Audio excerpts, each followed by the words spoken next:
તો તમે એક મૂવી કર્યું જેમાં એનો એક્ટર હતો જેની જોડે તમે મેક્સિમમ સ્ક્રીન સ્પેસ શેર કરી.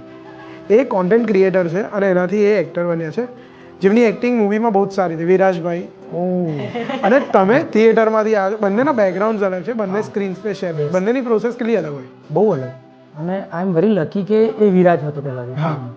કેમ કે મેં 2 વાર આવા એક્સપિરિયન્સ મારા બહુ સરસ થયા છે. એક ભવ્ય ગાંધીમાં અને ગામમાં. એ 2 ઉદાહરણો એટલે આપીશ બંનેનું નામ લઈને કે બંને એમની બહુ નાની ઉંમરથી વર્લ્ડ વાઇડ સ્ટારો લિટરલી બંને ગુજરાતી છે એટલે નથી કહેતો, મેં બંનેની લોકપ્રિયતા મારી આંખે જ જોઈ છે એટલે કહું.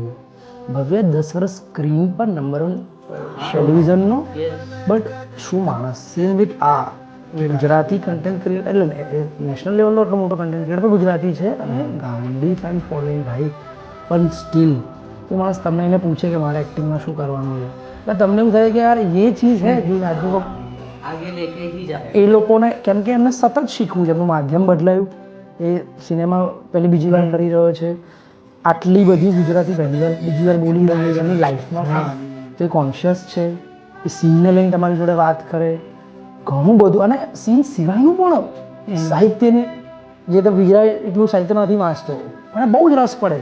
એ તો તમને મેં હમણાં ગઝલ સંભળાવી, બહુ રસ પડે કે આનો અર્થ શું, આ શબ્દ કયો છે, એને 5 શબ્દ જો નવા ગુજરાતીના ખબર પડે